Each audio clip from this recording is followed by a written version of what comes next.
Je me présente, je m'appelle Mélanie Barescadier. Je suis à Réseau Canopé en France, plus particulièrement dans l'est de la France. Voilà, et avant, j'étais enseignante de SVT, donc sciences de la vie et de la terre, avant de devenir formatrice.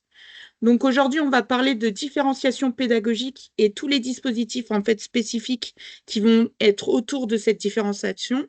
Donc si vous avez des questions, n'hésitez surtout pas à les poser dans le chat. J'y répondrai du coup. J'ai l'œil sur la conversation, donc n'hésitez pas. Voilà. Pour commencer, je vais vous demander du coup justement de répondre dans le chat pour savoir un peu comment vous vous sentez sur cette thématique de la différenciation en classe.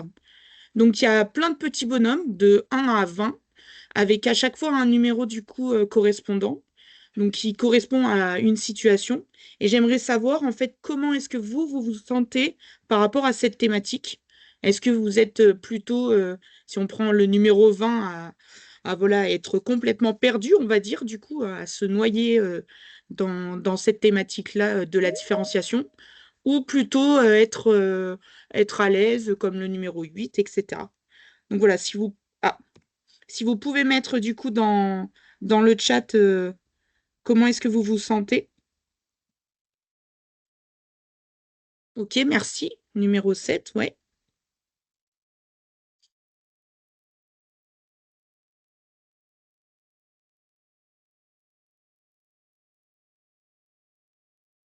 Ok, numéro 2,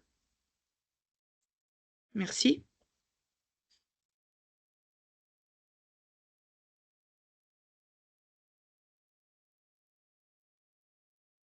Numéro 8, ok. Bon, ça va, pour l'instant, on n'a pas de numéro 20. Numéro 3, ok. Bon, j'espère que ça ira mieux du coup à la fin du webinaire. Ok, numéro 3 aussi.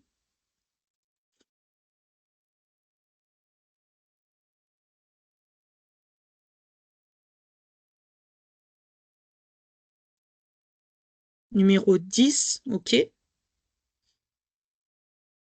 Merci. Numéro 8 aussi.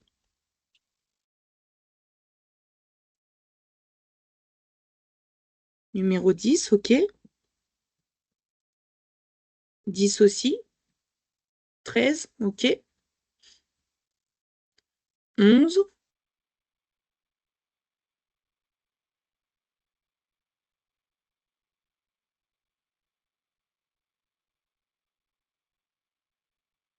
Je vais laisser encore quelques secondes pour ceux qui n'ont pas encore répondu et qui veulent participer.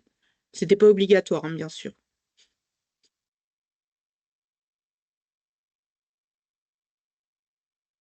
Ok, ben merci à tous du coup d'avoir échangé et donné du coup ce numéro. Moi, ça me permet de voir un petit peu et de surtout, ben voilà, s'il y a des points à expliciter un peu plus, n'hésitez vraiment pas à me le dire du coup dans le chat pour que ben, je puisse développer du coup certains points. Hop. Donc, ce qu'on va aborder du coup ce soir ensemble, donc il va y avoir 4 points sur cette différenciation pédagogique. On abordera tout d'abord le travail en autonomie, donc avec tout ce qui est ben, justement la définition de la différenciation, ce qu'on appelle le plan de travail. On parlera aussi de ce qu'on appelle les pictogrammes. Ensuite, dans un deuxième temps, du coup, on abordera la différenciation par niveau ou par compétence, donc avec le système de ceinture de compétences, les évaluations différenciées, ce qu'on appelle les dictées détectives, le FALC, les consignes et tout ce qui est typographie. Ensuite, on abordera dans un troisième temps le tutorat entre les élèves pour faciliter la coopération, avec ce qu'on appelle la table d'appui, un tétraède, le tutorat entre les élèves et tout ce qui est feedback. Et on terminera du coup sur la motivation et l'engagement des élèves. On parlera dans cette partie-là des jeux pour différencier et de certains outils numériques que vous pouvez mobiliser. Hop. Donc tout d'abord, du coup, qu'est-ce que la différenciation en fait pédagogique? Donc il faut savoir en fait que c'est une démarche finalement qui cherche à mettre en œuvre un ensemble diversifié de moyens et de procédures d'enseignement et d'apprentissage, afin de permettre à des élèves d'âge, d'aptitude, de comportement, de savoir-faire totalement hétérogènes, mais regroupés finalement du coup dans une même classe, dans une même division, en fait d'atteindre du coup par des voies différentes des objectifs du coup communs qu'on a ensemble. L'intérêt pédagogique de cette différenciation, en fait, et là, il faut bien comprendre, du coup, c'est qu'il y a une différence entre ce qu'on appelle l'individualisation et la personnalisation. Donc, l'individualisation, c'est permettre à l'élève d'apprendre seul, à son propre rythme, et éventuellement selon un parcours diversifié. Alors que la personnalisation, elle fait intervenir... Hop, attention, je vais couper le micro.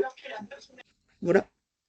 Donc je reprends, la personnalisation, du coup, elle fait intervenir finalement la dimension collective et toute la coopération entre les élèves. Donc c'est le même principe qu'avec l'individualisation, mais il y a un choix qui est laissé du coup aux élèves quant au support à sélectionner ou les personnes à solliciter, par exemple. Je vais vous inviter à regarder une vidéo. Donc dans le chat, est-ce que vous pouvez juste me rassurer que vous entendez bien, s'il vous plaît?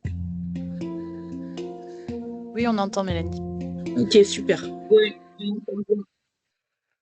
Pour prendre en compte la diversité des élèves, faut-il individualiser ou personnaliser les apprentissages? Qu'y a-t-il derrière ces mots? Dès le début du XXe siècle, certains pédagogues questionnent la pratique d'un enseignement uniforme, identique pour tous, à un même rythme. Ils orientent alors le travail scolaire vers un travail sur mesure, en fonction du niveau et de la personnalité des élèves. Ils s'appuient sur des fiches individuelles et sur l'organisation de l'autonomie de l'élève. Cependant, ils constatent que ces adaptations profitent surtout aux meilleurs élèves et suggèrent même qu'elles augmenteraient les écarts. C'est pourquoi certains pédagogues associent à ce travail individuel une dimension sociale. Par exemple, en favorisant l'entraide, pour éviter qu'un élève se retrouve isolé face à une difficulté et se décourage. Le groupe devient alors une ressource complémentaire à l'enseignant et au travail individuel. La dimension sociale de l'apprentissage est même incontournable. Les élèves sont aidés par la confrontation de leur point de vue avec celui des autres. C'est ce qui les conduit à se décentrer et à s'ouvrir à de nouveaux apprentissages. Donc pourquoi individualiser l'enseignement ne peut pas être la seule réponse à une démarche de différenciation?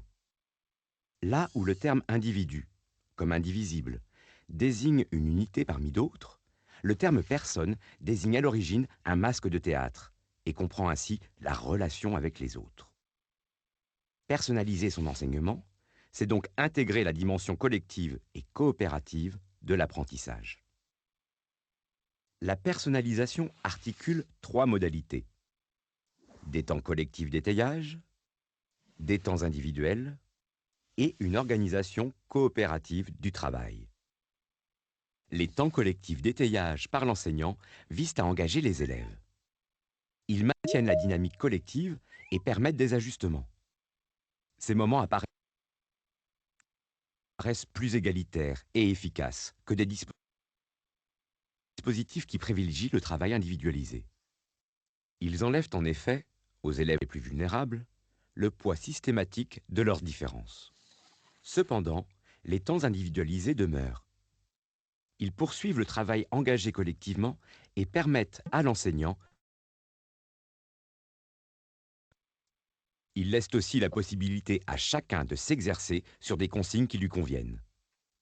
Enfin, une organisation coopérative du travail, par le tutorat entre pairs, l'entraide ou le travail en groupe, encourage la confrontation des idées et le soutien mutuel. Elle favorise l'observation des élèves par l'enseignant qui intervient si besoin. Grâce à ces 3 modalités, la difficulté de l'élève est abordée comme un défi à surmonter.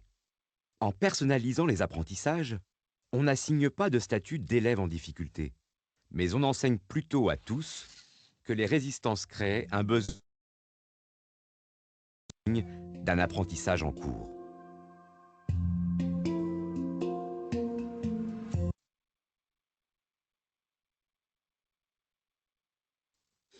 Donc voilà, une petite vidéo du coup que vous pourrez retrouver sur la plateforme qu'on appelle Canotech, donc qui permet voilà, de comprendre la différence entre individualisé et personnalisé. Donc ce qui va être intéressant du coup, nous, ça y est, la partie personnalisée. Donc on reviendra notamment du coup sur les différents temps en fait d'organisation au sein de la classe lorsqu'on différencie du coup notre pédagogie.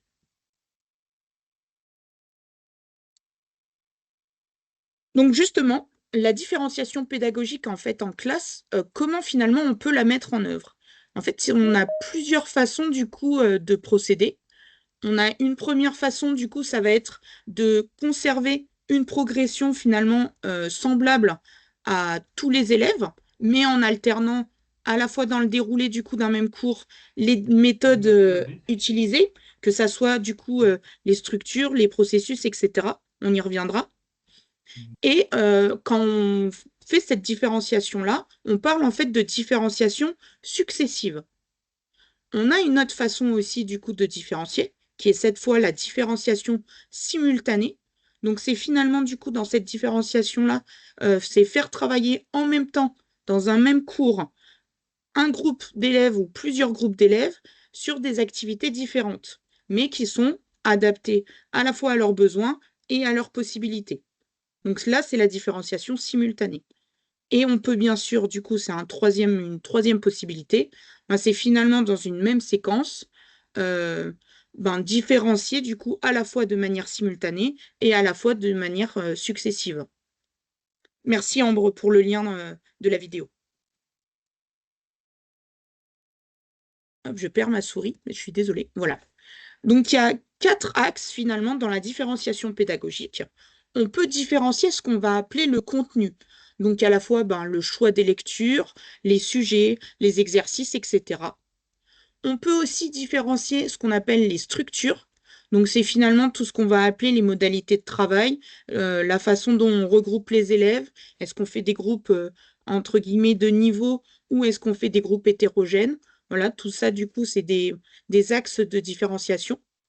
On peut aussi du coup différencier tout ce qui est production. On peut demander aux élèves en fait de produire des affiches, des exposés, des présentations, des podcasts, etc. On peut aussi du coup différencier tout ce qu'on va appeler le processus.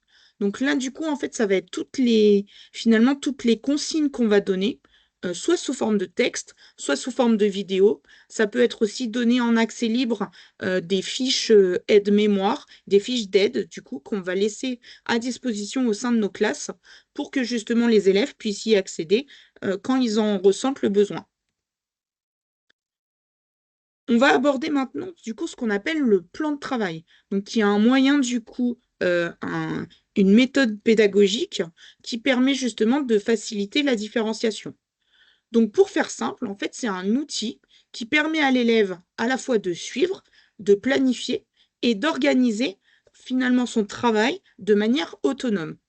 On lui donne en fait une série d'activités, d'exercices à faire, mais il va décider du coup, par exemple, l'ordre dans lequel pardon, il va faire du coup ces exercices. Et ce qui est intéressant, c'est que justement, on va pouvoir proposer différents types d'exercices, différents types d'activités. Ben voilà, des exercices du coup, des apprentissages, Ouais, des c'est bon, petits c'est bien. ateliers, de l'expérimentation, etc. Pour que justement, du coup, Génial. euh, tous les élèves puissent se sentir concernés et puissent du coup mobiliser leurs compétences. Quand on fait un plan de travail, ce qui est important, c'est de tout de suite, du coup, dès le début, donner en fait la durée. Sur combien de temps, du coup, ça va durer. Donc, c'est une durée qui va être déterminée en fonction, du coup, de ce que vous voulez faire. Donc, ça peut être sur une semaine, par exemple. Si vous les revoyez plusieurs fois, c'est plus facile. Si vous les revoyez qu'une fois, par exemple, par semaine, bon, ben là, du coup, il vaut mieux viser sur plusieurs semaines, au moins 3 semaines, pour du coup laisser le temps à l'élève, du coup, de s'approprier cette façon de travailler. Et en fait, ce qui va être important dans ce plan de travail, c'est qu'on va finalement laisser une marge de liberté à l'élève. Et cette marge de liberté, ben, elle va être déterminée par ses capacités et bien sûr par vos choix, hein, du coup. Aussi, ce que vous laissez en liberté, du coup, que ce soit l'ordre des activités, par exemple, ou la façon de répondre, et ainsi de suite. Et ça va être un outil du coup de suivi du travail pour l'élève comme pour l'enseignant. Et c'est un outil, et ça c'est intéressant, ça va être un outil d'auto-évaluation pour l'élève et d'évaluation pour l'enseignant.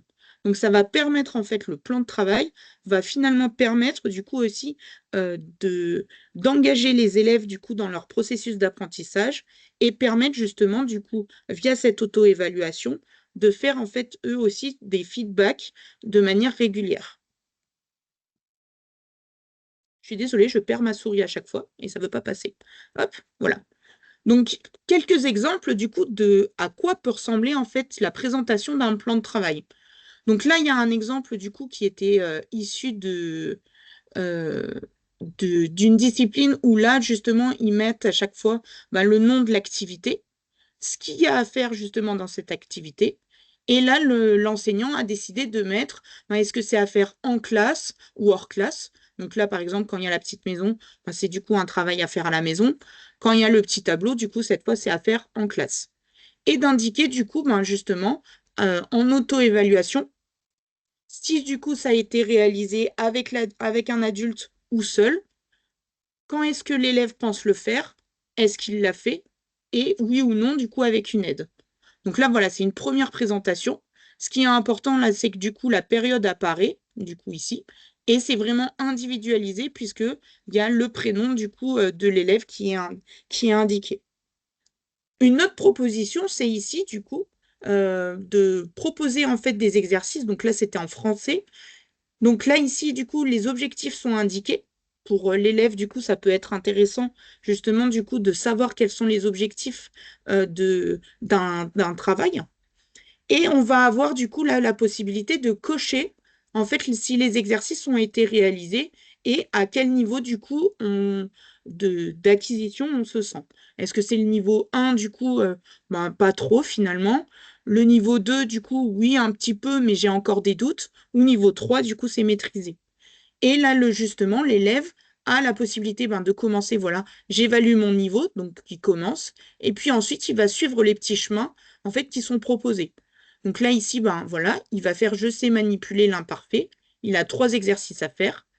Il peut aller plus loin s'il a envie, mais du coup, ici, par le petit codage, en fait, des petits pointillés, on comprend du coup que ce n'est pas obligatoire, puisque dans un plan de travail, vous pouvez aussi laisser l'opportunité aux élèves de choisir ou non de faire des exercices complémentaires et supplémentaires.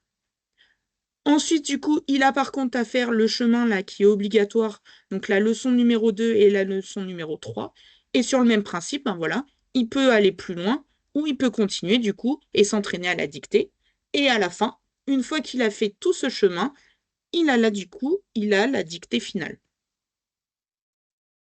D'autres exemples, du coup, alors là, c'était en SVT, donc c'est une présentation, une autre façon du coup de présenter, où là, en fait, le chapitre, du coup, est noté en haut, avec les légendes du document, donc pour savoir si l'activité, elle est notée ou pas, si elle peut être évaluée ou pas, si elle nécessite une tablette, s'il y a un jeu de cartes, s'il y a une expérience, les compétences travaillées, du coup, les règles, les droits à respecter au sein de la classe, ce qui doit être fait du coup à chaque séance pour faire les activités, une évaluation du coup qui est proposée en fait par l'enseignant à cet endroit-là, une petite introduction du coup au chapitre, puisque c'était donné du coup en début de chapitre, et les plusieurs activités là du coup qui sont données. Donc là, on a un exemple où là, les 3 activités pouvaient être faites dans n'importe quel ordre. Si on regarde du coup le deuxième, par contre, cette image là au centre, donc en bleu, là cette fois, en fait, on observe qu'il y a un ordre du coup à faire, c'est-à-dire qu'il y a une partie 1 à faire, à découvrir du coup le système solaire et le monde qui nous entoure, avant de faire la deuxième partie du chapitre. Mais si on regarde bien dans la première partie du chapitre, l'ordre du coup n'est pas donné, donc ça veut dire que les élèves pouvaient le faire dans l'ordre qu'ils souhaitaient. Et enfin, du coup, dans un troisième chapitre, là, du coup, le chapitre qui est donné tout à droite, là, c'était pareil, même principe, hein. On a les légendes du document, les règles et les droits à respecter, et les activités, du coup, qui étaient possibles à faire. Et il y avait une activité bonus. Donc là, ça indiquait vraiment, du coup, que l'élève n'était pas obligé de la faire, mais s'il avait terminé, par exemple, en avance, il pouvait faire cette activité bonus. Donc finalement, le plan de travail, en fait, ça va être ce qu'on va appeler une pédagogie dite active. Il va être en fait évolutif et progressif tout au long finalement de l'année scolaire et du cycle. Ça va être aussi un moyen d'avoir une liaison avec les familles, parce que les familles, du coup, peuvent suivre l'avancée, en fait, au cours du chapitre. Ils peuvent le signer, le commenter, etc. Le plan de travail aussi, il est susceptible finalement d'aider à la gestion d'une classe qui va être hétérogène, ou d'une classe, par exemple, multiniveau, si vous en avez. On va avoir aussi du coup un lien avec les autres outils en vigueur dans la classe, que ce soit des cahiers du coup d'autres élèves par exemple, des cahiers de support, des classeurs, des manuels, des fiches d'aide, etc. Et surtout, ce qui va être intéressant, c'est que il va être susceptible en fait d'agir sur l'organisation du temps de classe grâce finalement à sa souplesse. Parce que justement, du coup, chacun des élèves va pouvoir moduler son investissement du coup au sein en fait d'une période qu'on aura nous déterminée à l'avance et du coup gérer son temps par rapport à ça. Sachant que du coup, il faut avoir fait les activités que vous aurez ciblées de manière obligatoire à faire. Il faudra du coup que l'élève, à la fin du temps imparti, donc si imaginons c'est sur 3 semaines, il faudra qu'il ait fait les 4 activités, si on en a 4, obligatoires. Il est adapté du coup au rythme des élèves. C'est une programmation du coup finalement des apprentissages et c'est surtout une contractualisation du travail finalement avec chaque élève, puisque chaque élève du coup est responsable de son travail et de son investissement du coup à chaque séance. En parlant du coup de différenciation, ce qui va être aussi important finalement, ça va être de communiquer au tout début et on peut pour ça utiliser ce qu'on va appeler des pictogrammes. Donc, je vous ai mis plusieurs ressources. Donc, il y a ici, c'est PictoSelector. Donc, c'est un logiciel qui est gratuit, qui permet de générer en fait des supports à base de pictogrammes. Donc, quand il s'installe sur votre ordinateur, vous avez plus de 28 000 icônes libres de droit qui sont issues en fait des pictogrammes qu'on appelle Arasac. On a aussi du coup tout ce qu'on appelle la suite AraSuite, justement. Donc c'est un ensemble d'outils qui fonctionnent un peu comme Word, mais qui permettent justement de travailler la communication augmentée ou dite alternative, et donc qui propose en fait finalement de transcrire des phrases en pictogrammes et de réaliser les supports justement pour les classeurs de communication, des sets de tables, des affiches, etc. On en a un aussi du coup qui est super intéressant qui s'appelle Pictofacile. Donc c'est un service en ligne qui permet de générer des phrases en pictogramme. Donc je vais vous montrer du coup à quoi il ressemble parce qu'il est vraiment intéressant. Hop, je bascule mon écran du coup. Voilà. Donc vous atterrissez là voilà sur une plateforme du coup sur un site ressources école inclusive donc qui a plein du coup de ressources pour la différenciation. Et là vous avez le lien du coup Pictofacile.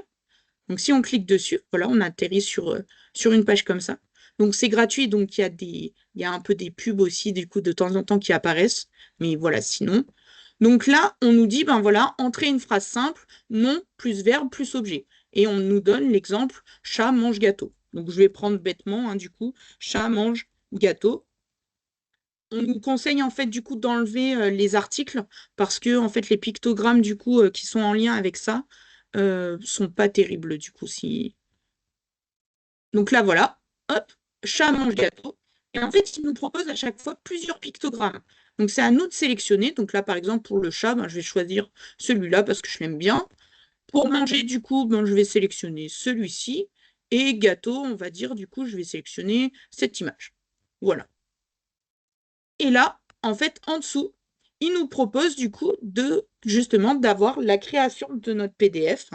Donc on peut le télécharger du coup euh, ici, juste en dessous, en cliquant sur télécharger. Donc vous l'aurez comme ça du coup sur votre ordinateur. Vous pouvez bien sûr du coup créer des phrases un peu plus complexes que le chat mange le gâteau. Mais du coup, l'idée, c'est vraiment en fait de pouvoir communiquer de manière simple et donc différenciée avec nos élèves et faciliter du coup la compréhension de certaines consignes, etc.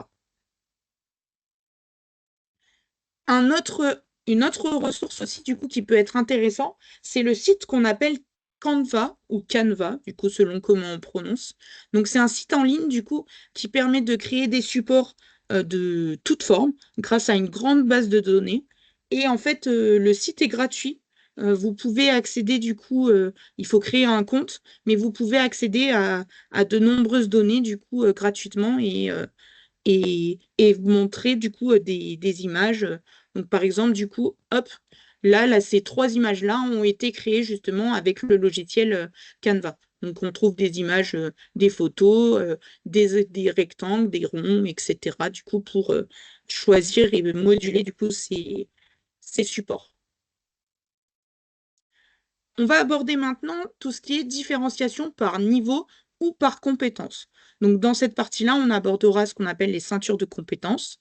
On parlera d'évaluation différenciée, de dictée détective, de tout ce qui est FALC, des consignes et de la typographie. Encore une fois, si vous avez des questions, n'hésitez surtout pas. Donc, ce qu'on appelle la pédagogie en fait en ceinture de compétences. Donc là, j'ai mis un exemple du coup en français. Avec du coup des liens justement vers deux sites internet du coup qui proposent des ceintures en conjugaison et d'autres en grammaire du coup. Donc qui peuvent être adaptés, là c'est marqué CM2, mais ça peut être largement du coup adapté aussi au collège puisqu'on reprend certaines notions. Donc le principe fait tout simple. C'est basé en fait sur les ceintures du coup de judo, donc avec les différentes couleurs du coup. Donc on commence par la ceinture blanche, la plus facile entre guillemets, et on va augmenter du coup le niveau de complexité au fur et à mesure des ceintures, jusqu'à arriver en fait à la dernière ceinture, la ceinture noire. Donc si on prend par exemple les ceintures de conjugaison, donc la ceinture blanche, là c'est présent des verbes en ER.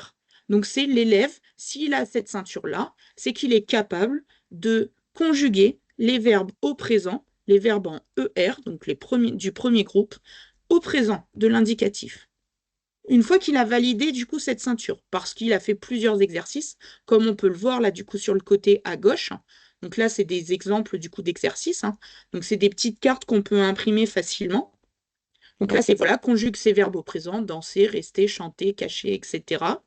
Compléter les verbes, les phrases, pardon, en conjuguant le verbe entre parenthèses au présent. Et là, du coup, il y a un autre exercice où c'est le sujet à changer et l'élève doit le conjuguer du coup en fonction du nouveau sujet. Voilà. Une fois que cet élève du coup a réussi plusieurs exercices, le nombre du coup, c'est à vous de le déterminer. Si vous considérez du coup qu'un élève, après avoir fait 5 exercices de cette forme-là, euh, est suffisamment à l'aise sur justement la ceinture blanche, et ben du coup, dans ce cas-là, vous lui dites, OK, tu as validé cette ceinture, tu vas passer au niveau supérieur.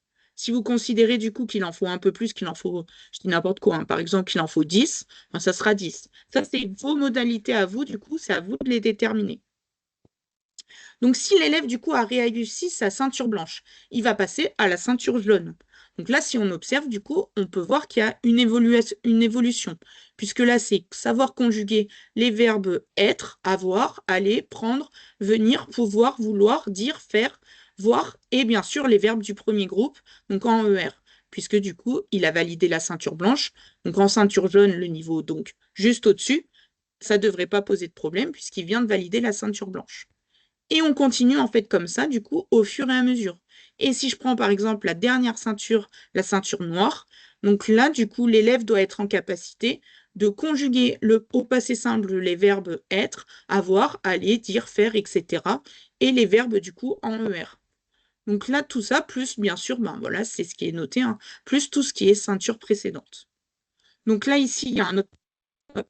Il y a un autre exemple du coup d'exercice, là c'est pour la ceinture grise, là où voilà, c'est les conjugue les verbes du coup à l'imparfait. Donc il y a les différents verbes à noter. On reste sur le même principe où il faut compléter les phrases en conjuguant le verbe avec le bon sujet. Et pareil, le sujet là du coup a changé. Il faut du coup le conjuguer en fonction de ce nouveau sujet. Pardon. Donc là voilà, c'était un exemple du coup en conjugaison.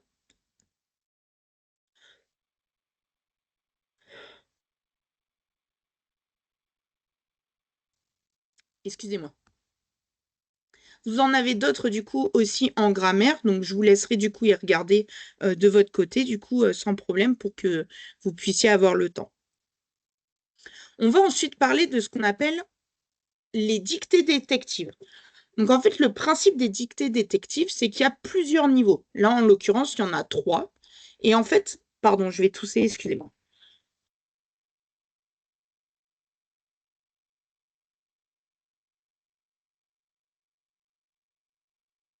Excusez-moi. Donc il va y avoir en fait trois niveaux du coup de difficulté. Si on prend le premier niveau, en fait, l'élève, dans cette dictée, va essayer du coup de trouver les 10 erreurs qui ont été du coup clairement définies par nous-mêmes, du coup par l'enseignant. Et en fait, le but de l'élève, ça va être de corriger du coup ces fautes, de corriger ces erreurs-là qui ont été identifiées. Donc, si on prend l'exemple ici, du coup, j'hésite un instant à m'asseoir. Le A ici, il est surligné. Donc, l'élève en dessous, sur les lignes en pointillés, doit corriger cette erreur-là. Donc, mettre le A avec l'accent. Puis, du coup, m'asseoir de nouveau pour fermer les yeux. Voilà, fermer, du coup, est aussi surligné. Donc, l'élève doit le corriger.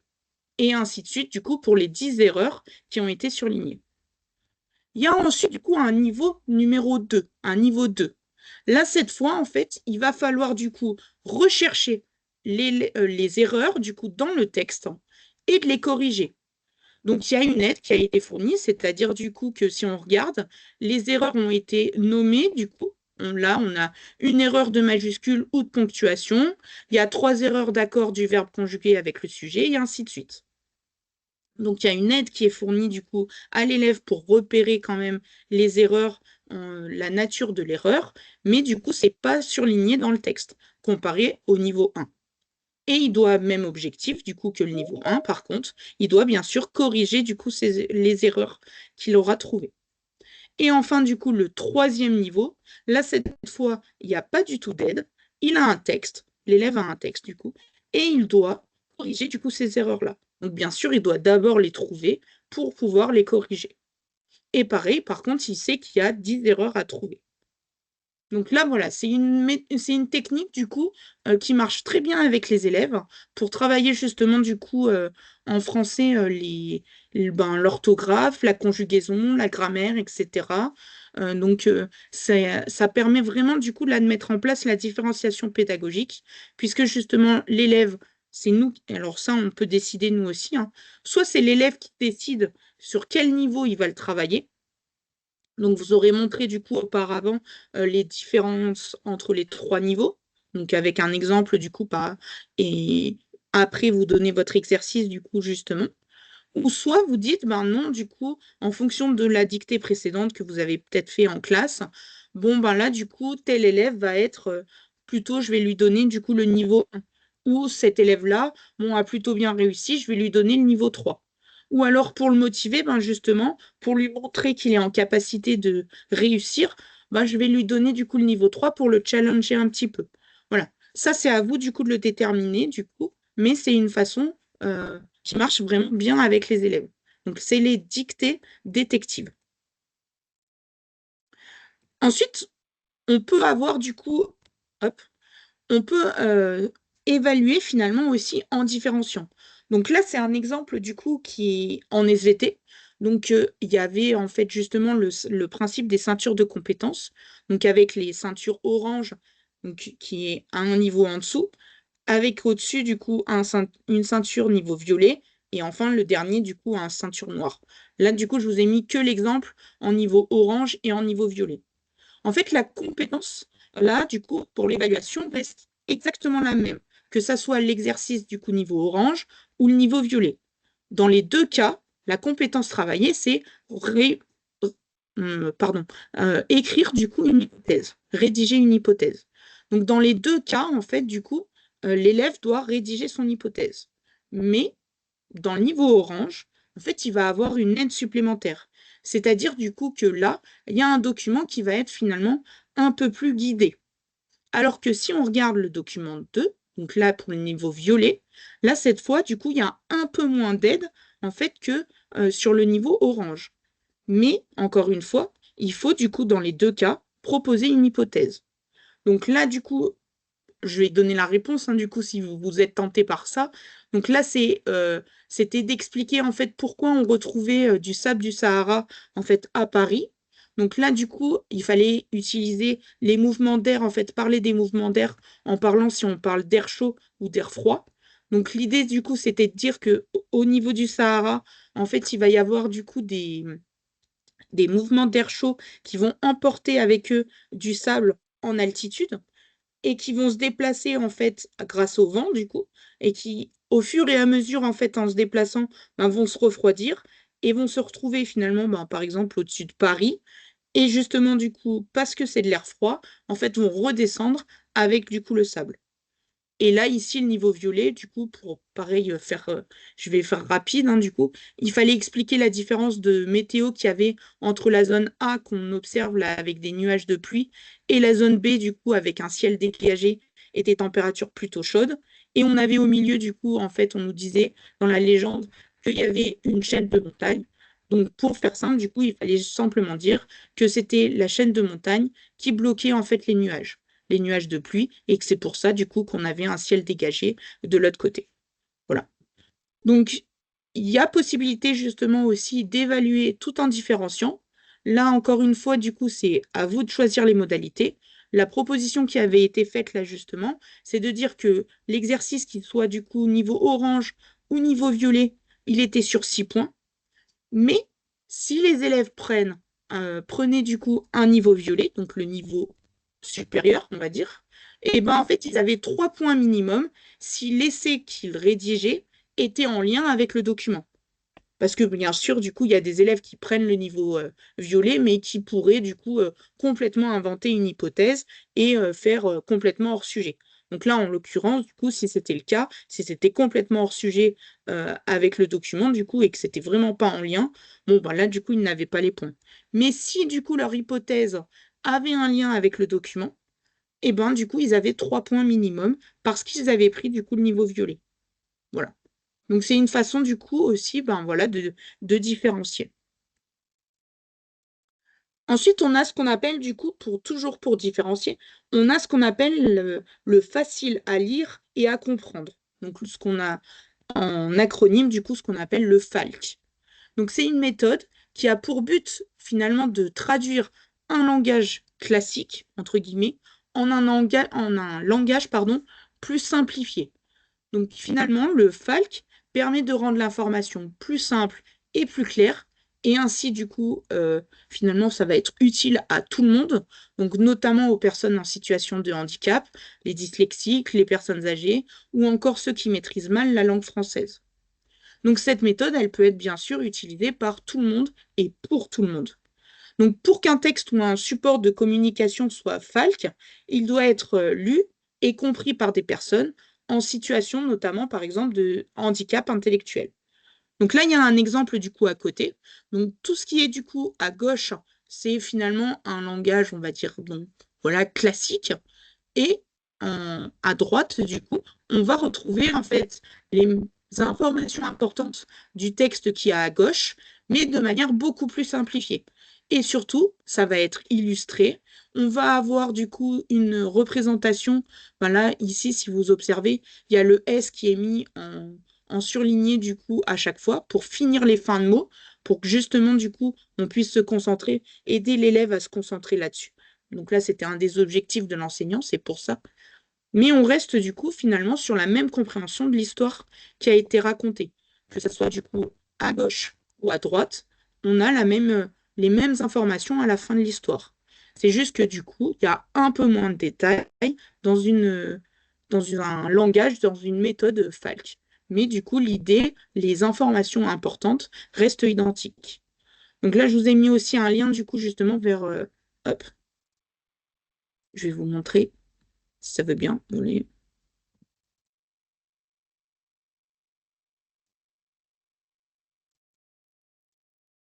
Voilà.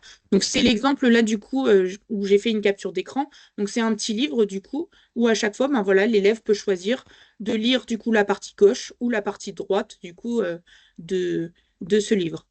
Et ça peut permettre justement ben, à ceux qui osent pas forcément dire qu'ils n'ont pas compris, ben là justement ils ont la partie gauche pour s'entraîner, mais au cas où du coup ils ont la partie droite. Voilà. Donc c'est un moyen du coup aussi de différencier et sans euh, montrer du coup les élèves finalement du doigt, etc. Là, au moins, ils seront autonomes du coup sur cette partie-là. On va parler maintenant du coup du rôle important des consignes du coup bien rédigées. Donc, ce qui va être important du coup, ça va être, hein, ça semble évident, mais c'est important quand même de le dire, ben, ça va être d'écrire la consigne, même si ça peut sembler évident. Donc, par exemple, il faut éviter, ben là, c'est en mathématiques, de mettre du coup 4 fois 36 égale et de mettre des trois petits points. Non, on va préférer du coup, dans ce cas-là, de marquer effectue l'opération ou effectue les opérations suivantes et marquer du coup en dessous les calculs à réaliser.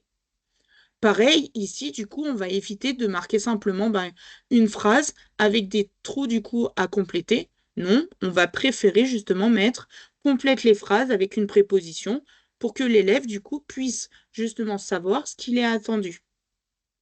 Ensuite, ce qui va être important, ça va être d'utiliser un verbe d'action pour une activité qui va être observable. C'est-à-dire que, par exemple, on va éviter de dire trouve toutes les prépositions dans le texte. On va plutôt dire un verbe d'action comme entourer, surligner, souligner, etc. Donc, par exemple, entoure toutes les prépositions dans le texte.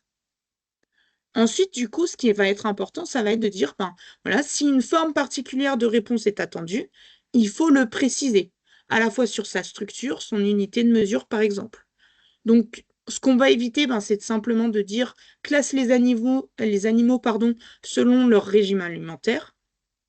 Et là, on va plus les guider. On va préférer dire classe en trois colonnes les animaux selon leur régime alimentaire. On va éviter de dire un disque a pour diamètre 25 cm, calculer son aire. On va expliciter un peu plus. On va dire, voilà, un disque a pour diamètre 25 cm, calculer son aire en centimètres carrés à l'unité près.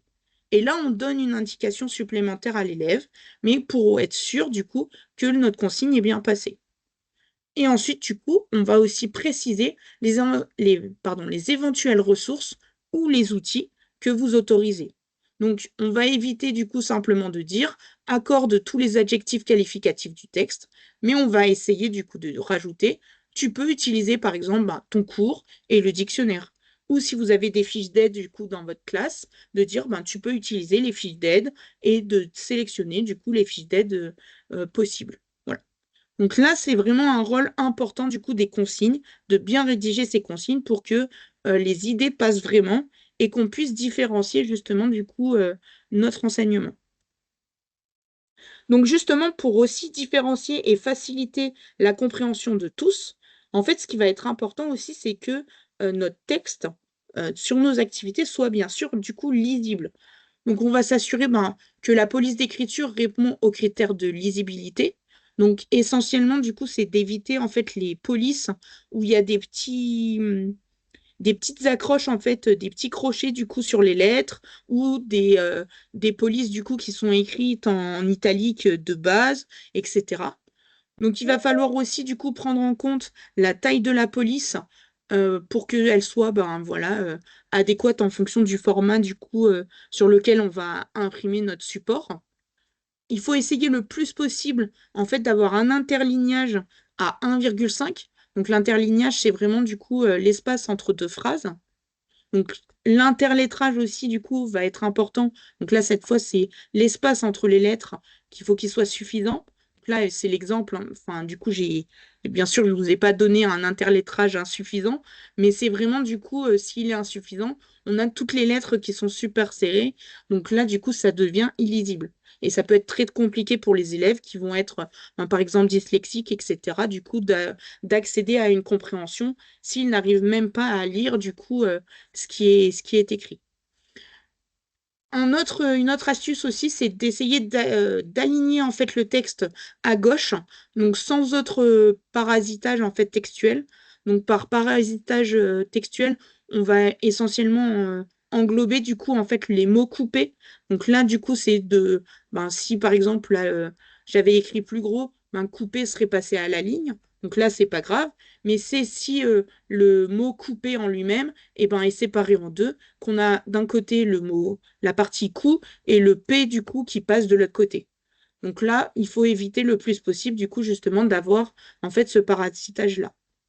et essayer le plus possible de ne pas avoir de texte souligné ou en italique quand on est par exemple sur un texte de compréhension, d'avoir du coup un document où justement il y a pas trop de texte du coup souligné et surtout éviter l'italique.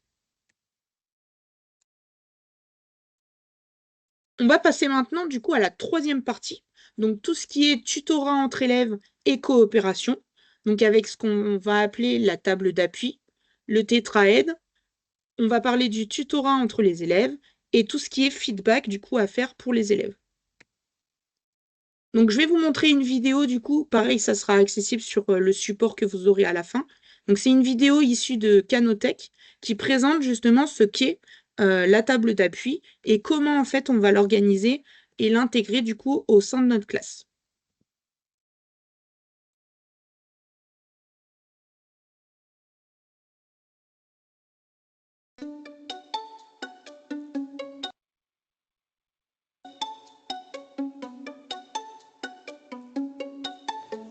Ceux qui ont besoin, vous venez à la table d'appui, je vous aide. Comment on peut la remplacer cette case? On met un 0. Et ça te fait quel nombre décimal? 30,5.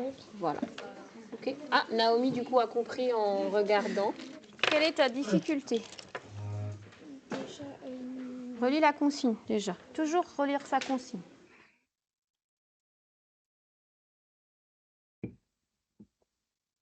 À la table d'appui, effectivement, c'est une aide plutôt courte et ponctuelle, même si à d'autres moments de la journée, elle peut être plus longue, hein, dans d'autres disciplines. Là, pendant le plan de travail, effectivement, l'aide est courte et pour les aider finalement à réaliser la tâche, tout d'abord, quand ils me disent je n'ai pas compris ou je ne sais pas faire, je leur demande déjà de me relire la consigne à voix haute. Donc finalement déjà là, ça lève les premiers obstacles parce qu'on se rend compte qu'ils n'ont même pas essayé de la lire à voix haute. Et là déjà, certains en la lisant vont repartir. Ensuite, si ce n'est pas le cas, on va demander quels sont les mots qui n'ont pas été compris. Et on va alors expliquer les mots qui n'ont pas été compris. Par la suite, si vraiment là la consigne, à la lecture de la consigne, on n'y arrive toujours pas, on va faire un exemple. On prend un exemple soit qu'on a déjà vécu en classe, soit souvent d'un exercice qu'on aura déjà vu nous dans la construction des leçons, puisque effectivement souvent les activités c'est plutôt du réinvestissement. Donc on va repartir de ce apprentissage grâce au porte-vue par exemple, qui est notre support de leçon. Et puis on va faire des exemples. Et à partir de ce moment-là, je vais leur demander de transférer. Donc finalement, ça, ce temps-là, il est extrêmement court et souvent, rien que ça a levé les obstacles. Et puis faire l'exercice après entièrement. Pour pas que j'ai moi à faire l'exercice, mais bien eux. Il faut que tu lises le texte. Et faire une suite, ça veut dire quoi faire une suite? Inventer une suite. Oui, inventer quelque chose qui se passe Après. après. Donc déjà, tu lis bien le texte. Et tu dois inventer 2 ou 3 choses qui vont lui arriver. D'accord? Et utilise des verbes d'action. Par exemple, qu'est-ce qu'il y a comme verbe d'action? Pense au sport quand on fait une action. Qu'est-ce qu'on fait? Courir. Ouais, il y a courir, Se défouler. se défouler, sauter, enfin voilà. Ouais. Donc utilise des verbes d'action où le personnage sera en action. D'accord? Mais déjà, lis bien plusieurs fois le récit avant de faire la suite. Ok? Oui. Et si tu bloques, tu reviens. Ouais.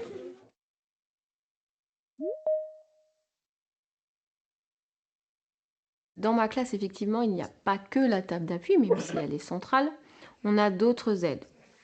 Du coup, le porte-vue où il y a les leçons, hein, et puis finalement notre construction de leçons, on a beaucoup effectivement de manipulations qu'ils peuvent retrouver dans leur porte-vue. Des affichages dans la classe, bien évidemment, hein, à différents centres de la classe, il y a des affichages spécifiques pour aider. Et puis finalement, une fois qu'une personne, un camarade a été à la table d'appui, donc est venu me formuler sa demande d'aide, il va lui-même parfois se retrouver en tant qu'aidant, puisqu'il va aider un autre élève à comprendre finalement la consigne. Donc effectivement, même le savoir ou l'aide va se transmettre de l'élève que j'ai aidé à la table d'appui à une autre aide après plus tard dans la classe, effectivement. Donc ça, c'est intéressant, effectivement, parce que je ne serai pas le seul point d'aide. Il n'y a pas que l'adulte, il n'y a pas que la table d'appui. Effectivement, il y a toutes les interactions entre élèves. Là, tu vas devoir lire le truc, lire le texte. Et après, tu vas devoir inventer une suite tu vas devoir inventer une suite en utilisant des verbes d'action. Genre, verbe d'action, c'est par exemple, qu'est-ce que tu fais au sport? Non, mais je veux dire un verbe. Ah, Un verbe que tu fais au sport, quoi. oui. Courir, jouer, Je sais pas, faire un jeune homme nommé Elliot a décidé de courir seul pendant une année. On va dire comme Oui, ça. bon, en fait, faut pas refaire le texte, faut vraiment faire une suite du texte. Un camarade peut devenir quelqu'un qui aide à partir du moment où moi j'ai effectivement bien vu déjà qu'il allait dans la bonne direction, c'est-à-dire que l'exercice était réalisé correctement, parce que ça aussi il faut quand même vérifier avant qu'il aille aider un autre camarade. Et puis souvent, tout simplement, c'est quand moi-même je suis en situation d'avec d'autres élèves, eh bien je prends support finalement de mes autres élèves qui ont fait la consigne et qui vont aider.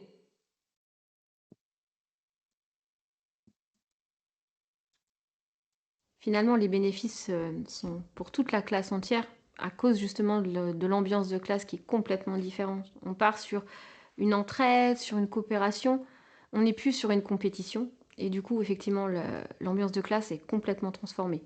Je fonctionnerai plus de la même manière, ça c'est sûr, et je pense que je ferai encore ça pendant de nombreuses années.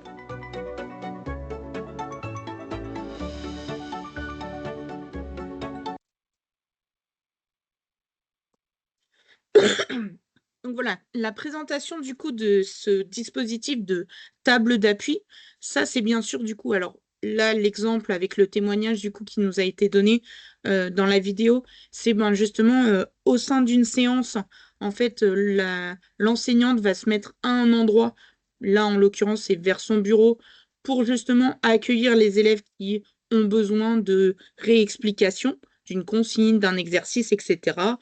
Ça peut être de la méthodologie et ainsi de suite. Et ça, du coup, cette possibilité-là, vous pouvez la moduler, bien sûr, du coup, dans votre classe, selon ben, le temps, du coup.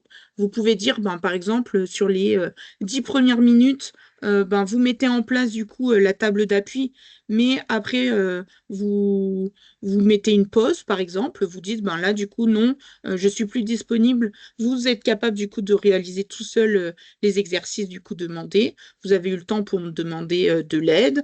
Ou alors, à l'inverse, ben, du coup, dire, je vous laisse d'abord 5 minutes et après seulement, ben, j'ouvre, entre guillemets, la table des appuis. Ça peut être aussi du coup de dire, ben voilà, pendant 25 minutes, ben, je vais prendre un petit groupe d'élèves qui va être du coup dans le besoin pour justement expliciter ou réexpliquer du coup une méthode, etc. Pendant ce temps, ben, les autres élèves seront en autonomie.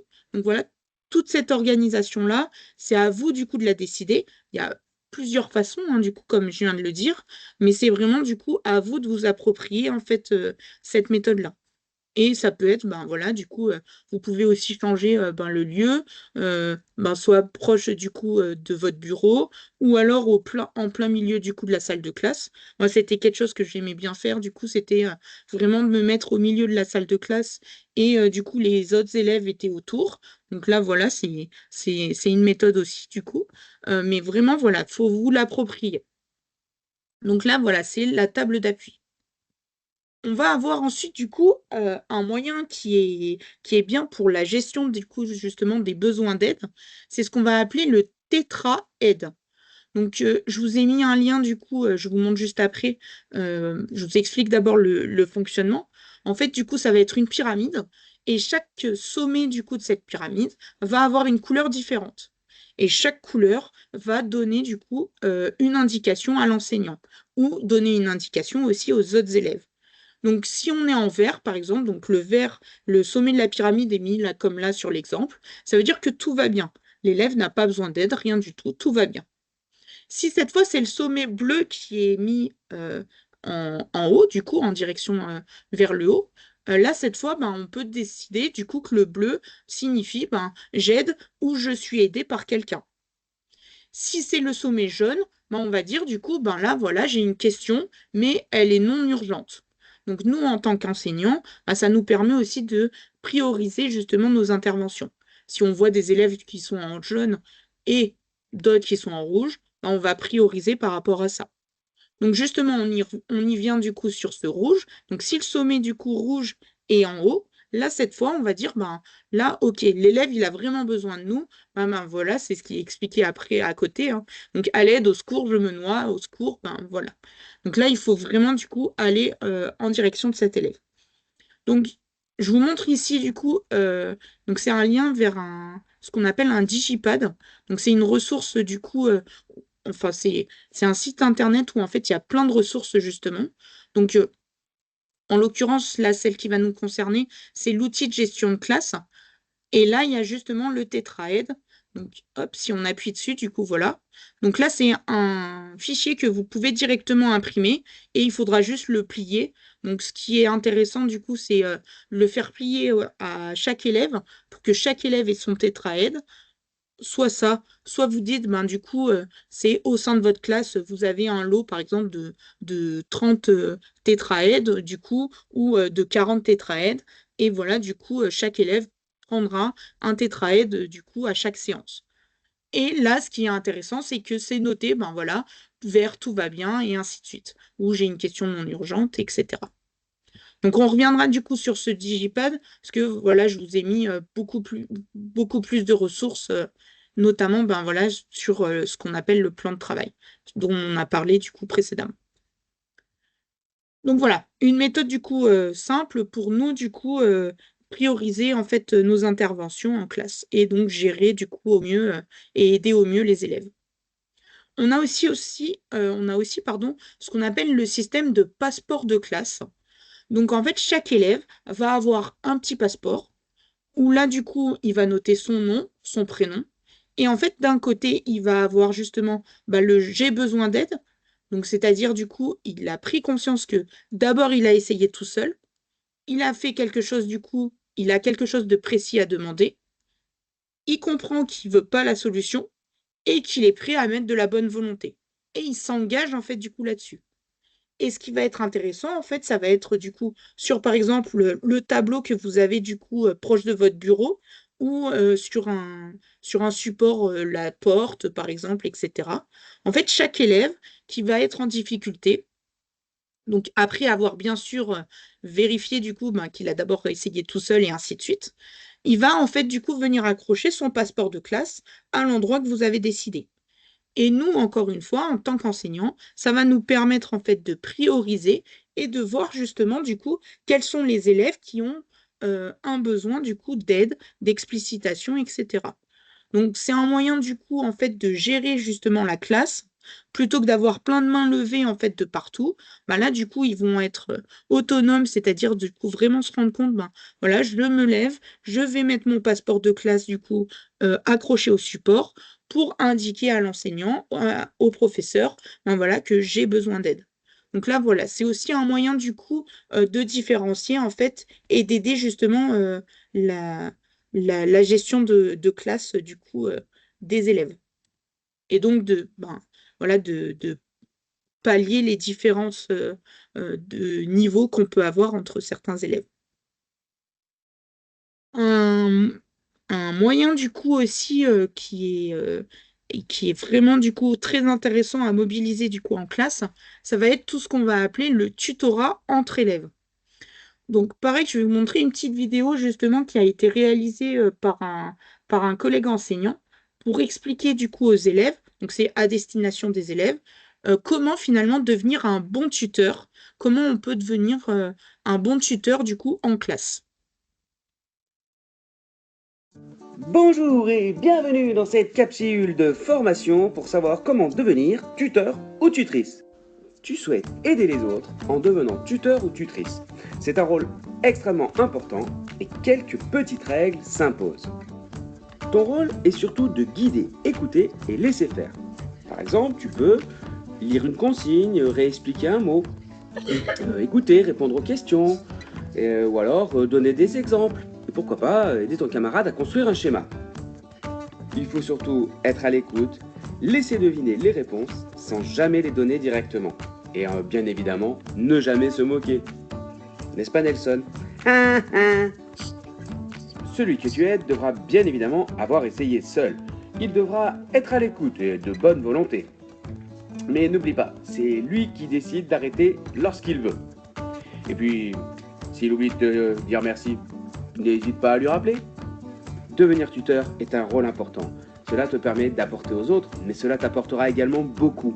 Cela permettra d'ancrer tes connaissances et de confirmer tes savoirs. Mais attention, il faudra bien veiller à avoir fini ton travail et toujours être volontaire. Merci d'avoir suivi cette petite formation. Te voilà désormais.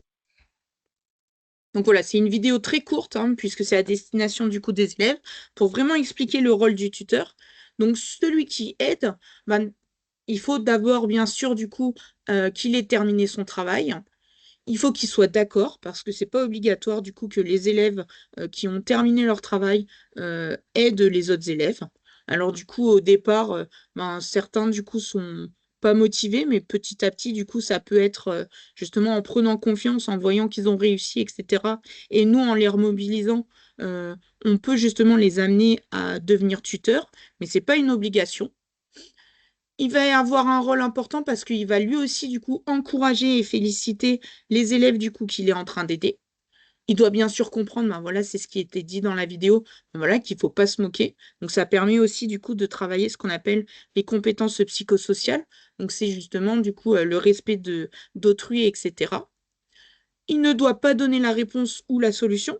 Donc, ce qui est intéressant, du coup, c'est que ce qu'on peut faire, nous, en tant qu'enseignants, c'est de se dire, du coup, ben, les élèves qui vont justement tutorer, eh ben, on va les suivre un tout petit peu, du coup, au départ en classe, en étant à côté d'eux et en disant, OK, je t'accompagne pour tutorer ben, tel élève, par exemple, qui est en difficulté, et de dire, ben voilà, surtout, tu lui donnes pas la réponse.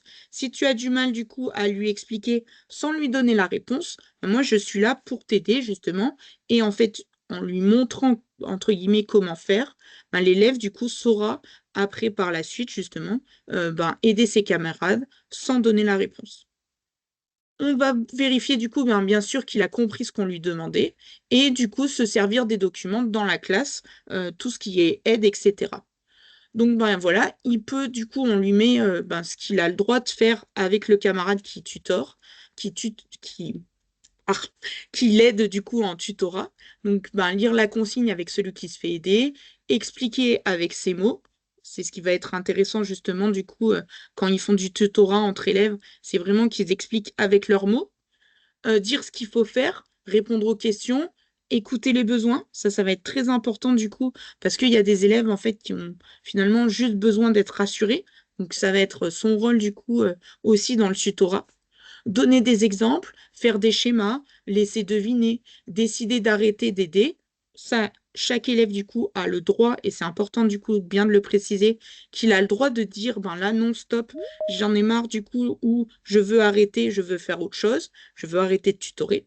Et c'est important aussi de le dire du coup pour ceux qui reçoivent l'aide, de dire ben non, là c'est bon, je n'ai plus besoin de ton aide. Donc vraiment du coup important de dire ben savoir dire stop du coup quand non, on n'a plus besoin d'aide ou non, j'ai plus envie d'aider. Et ça va permettre ben, justement du coup de faciliter les échanges entre les élèves et l'appropriation en fait des apprentissages. Ensuite, ce qui va être important, du coup, c'est dans tout ce qui est différenciation, ça va être de faire des feedbacks à nos élèves. Donc, pour faire des feedbacks, en fait, il faut savoir que les objectifs, du coup, d'un feedback, ben, il faut qu'il soit, du coup, en lien avec forcément les apprentissages pour rendre acteurs, du coup, les élèves.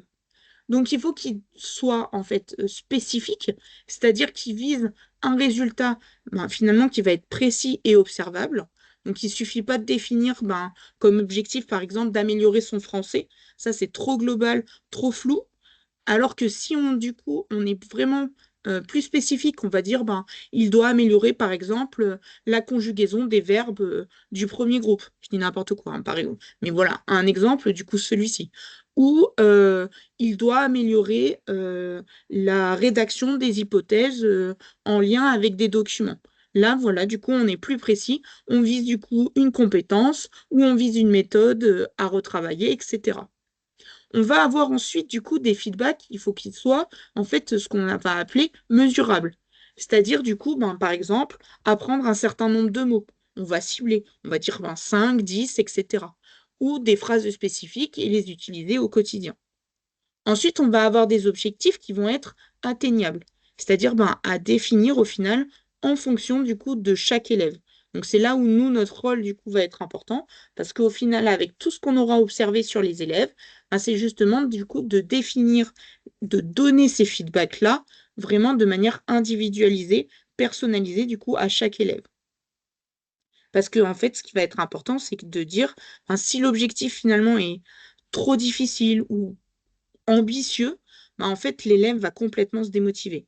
Alors que si on lui donne un feedback de manière avec un objectif atteignable, là, du coup, en fonction de ses capacités, là, du coup, il va rester motivé parce qu'on va être proche, du coup, de ce qu'on appelle la zone proximale de développement.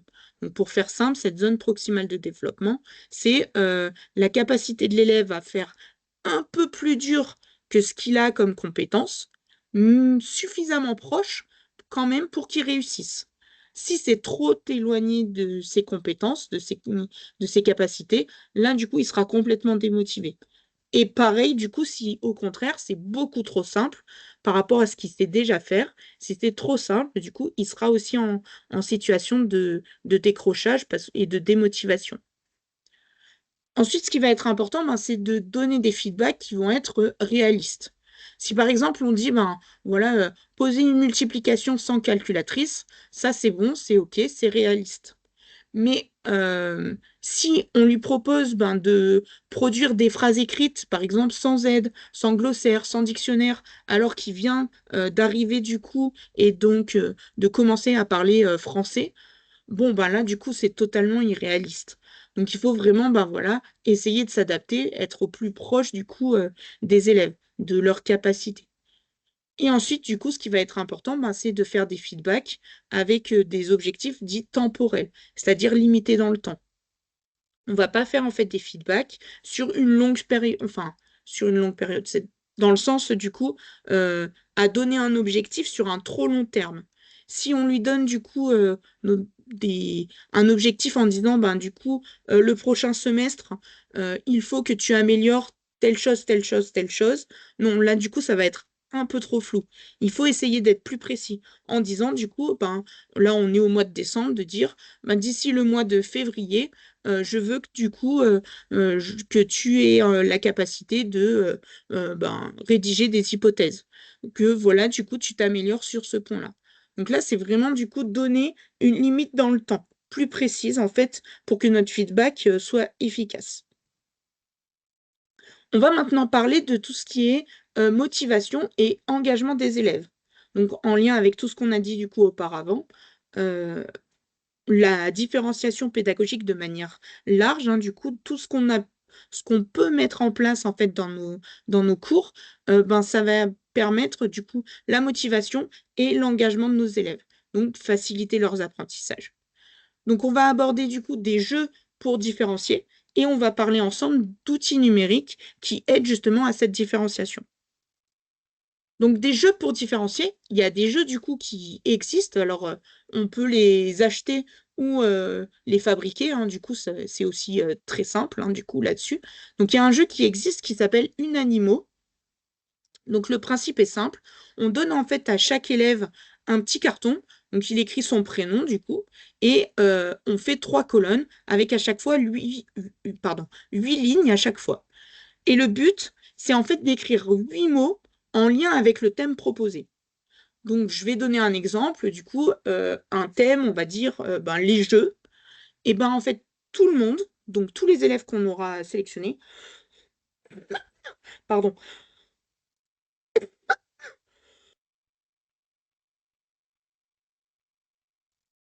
excusez-moi. Donc, tous les élèves, du coup, en lien avec le thème justement des jeux, vont devoir écrire en fait 8 mots en lien avec ce thème. Donc, par exemple, cartes, dés, plateaux, règles, et ainsi de suite. Et en fait, à la fin donc d'un temps, du coup, qu'on aura déterminé, nous, à l'avance, par exemple de 1 minute ou 2 minutes, selon du coup aussi, ça aussi, on peut le différencier selon le niveau de difficulté, soit du thème proposé, soit du coup du niveau de nos élèves. Et en fait, on va faire le décompte. Et pour ça, en fait, plus il y aura de joueurs qui auront pensé au même mot que nous, ben, plus on va gagner de points. Donc si par exemple vous avez été nombreux quand j'ai dit le thème jeu à avoir pensé ben, du coup au mot carte, imaginons que vous êtes 5 à y avoir pensé, et ben du coup on gagne 5 points. Chacun on gagne 5 points parce que on a été 5 à penser au mot carte. Si par contre du coup je suis la seule à avoir pensé au mot plateau ou au mot règle, là par contre du coup je ne gagne pas de points puisque personne d'autre n'y a pensé.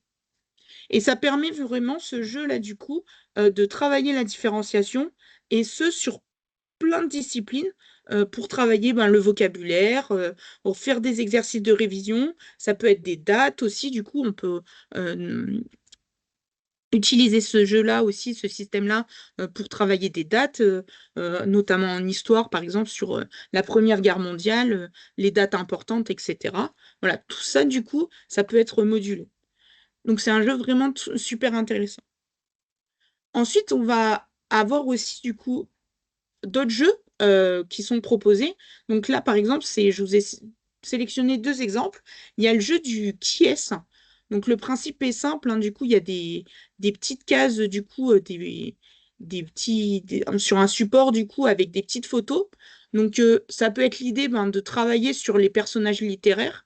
Donc au lieu du coup que ça soit des personnages inventés, ben non, nous, on peut les modifier en fait en tant qu'enseignant. On peut refaire des petits cartons en disant, ben, du coup, je mets Victor Hugo, je mets Rousseau, je mets Voltaire, etc. Et ça va permettre, du coup, ben, de travailler justement sur ces personnages littéraires. Et donc de poser des questions, que les élèves se posent des questions en disant, ben, du coup, ben voilà, l'exemple, est-ce que c'est un personnage de tel siècle ou d'un autre siècle? Plutôt que de parler, donc, par exemple, de la description, on va dire, physique, ben là, ça va être vraiment sur les œuvres, du coup, de tel auteur, etc. On a aussi du coup le Monopoly qui a été retravaillé, repensé, détourné, on appelle ça. Donc là, c'est le Monopoly de l'orthographe. Donc l'idée, ben, du coup, c'est de travailler les difficultés orthographiques. Et à chaque fois, du coup, qu'on tombe sur une case, et ben en fait, on va avoir chaque case, au lieu que ça soit par exemple, la rue de la Paix, ou si on est sur les capitales de l'Europe, Budapest, Amsterdam, Dublin, etc. Et ben en fait, chaque case va plutôt correspondre à une règle grammaticale ou une règle orthographique. Par exemple, l'accord du participe passé, les homophones, etc. Et pour acheter une rue, donc de 3 cases ou de 2 cases selon du coup la couleur, et ben en fait l'élève va devoir répondre à une question. Et s'il y répond correctement, il a le droit d'acheter du coup sa rue. Sinon, ben du coup, il retente sa chance, quoi. On peut décider ben, soit on lui repose une autre question, soit bon bah tant pis, tu retomberas dessus. Donc, je vous ai mis un lien du coup vers une association qui s'appelle Ludendo, qui explique en fait comment on peut détourner un jeu existant pour le rendre pédagogique. Donc, je vous montre juste rapidement à quoi ça ressemble. Donc voilà, ici du coup. Et vous avez en fait plusieurs exemples qui sont donnés. Donc j'en avais sélectionné que quelques-uns, mais voilà, il y a le Uno, le Double, le Time's Up, le Jenga, le Cluedo et ainsi de suite. Donc voilà, vous avez la possibilité de télécharger ce support pour avoir des exemples. Vous pouvez aussi retrouver du coup d'autres activités. Il y en a justement en français qui sont gratuites ou ben voilà, vous pouvez retrouver facilement.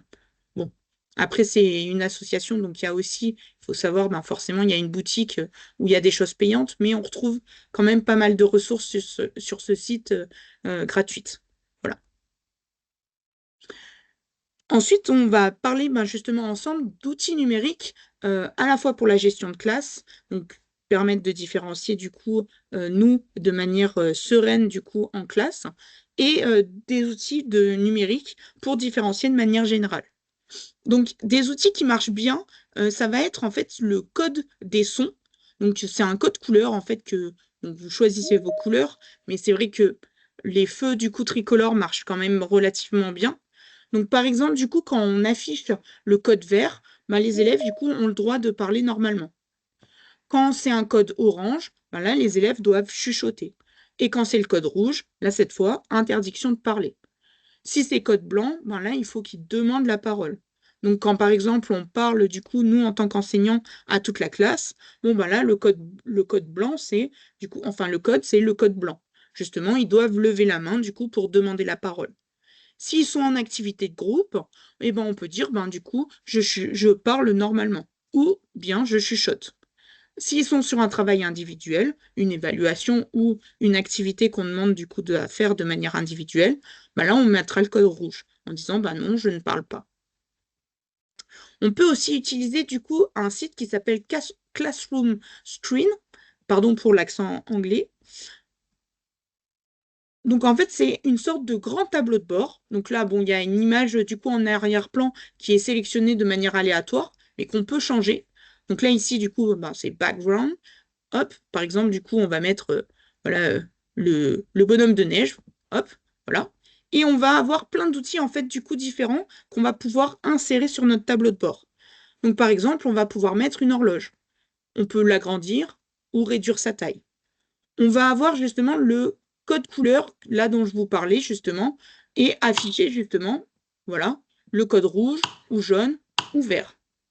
On va pouvoir aussi, du coup, avoir, et ça va être intéressant, donc, il faut autoriser du coup le site à utiliser les microphones. Mais on va avoir en fait une... Hop, ah, voilà. Vous avez eu la démonstration. Vous allez avoir en fait une régulation en fait du bruit intéressante avec cet outil. Donc, on sélectionne en fait du coup notre intensité maximale. Donc là, ici, si vous repérez à cet endroit-là, le trait rouge du coup, alors la limite entre le bleu et le rouge est ici. Et en fait, si je diminue et ben en fait, petit à petit, ben voilà, on va avoir du coup la limite atteinte beaucoup plus rapidement si je sélectionne le plus bas. Alors que si j'augmente, ben là, du coup, ça va être plus difficile d'atteindre cette limite. Donc ça nous permet, nous, en fait, en tant qu'enseignants, de différencier ben, justement euh, le climat du coup au sein de la classe en disant ben là, on veut pas trop de bruit, donc ben, on va diminuer et ainsi de suite. Et à chaque fois, ce qui est intéressant, c'est qu'il y a une petite sonnette d'alarme qui justement après est comptabilisée. Donc on peut refaire le point du coup après à la fin de séance avec les élèves en disant ben voilà du coup il y a eu tant d'interventions du coup de la petite sonnette. Bon ben du coup on va essayer de faire mieux la prochaine fois et ainsi de suite. Donc voilà, c'est super intéressant là-dessus. Et un dernier outil qui est intéressant là-dessus sur ce tableau de bord, ça va être en fait les word symbols. Alors, je vais le couper celui-là. Hop, mince. Ah oui, pour le supprimer, on a juste à cliquer dessus et à faire supr sur notre clavier. Voilà. Donc un qui est intéressant, c'est les work symbols, du coup, qu'on a ici. Donc là, c'est d'indiquer, ben voilà, c'est un peu comme le code couleur, mais du coup, c'est plus explicite pour certains. Ben voilà, on va dire silence, ou chuchoter, ou on peut parler et échanger avec son voisin, ou là, du coup, on peut travailler ensemble. Voilà.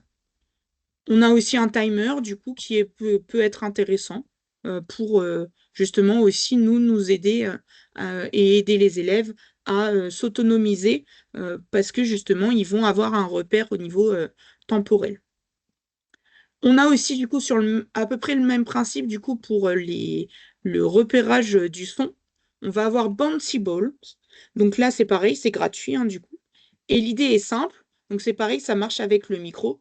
Et en fait, à chaque fois qu'il y a du bruit, du coup, qui va être important, hop, je vais diminuer la sensibilité. Voilà. Hop. Voilà, il faut autoriser.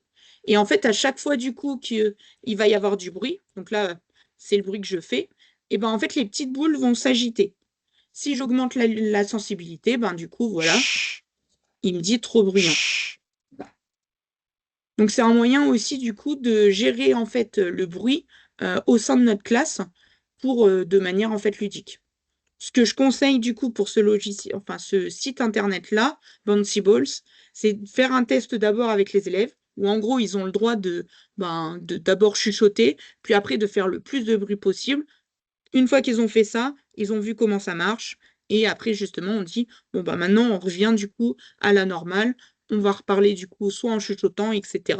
Mais on le fait avec cet outil-là. On fait vraiment une phase de test pour qu'ils s'en rendent vraiment compte.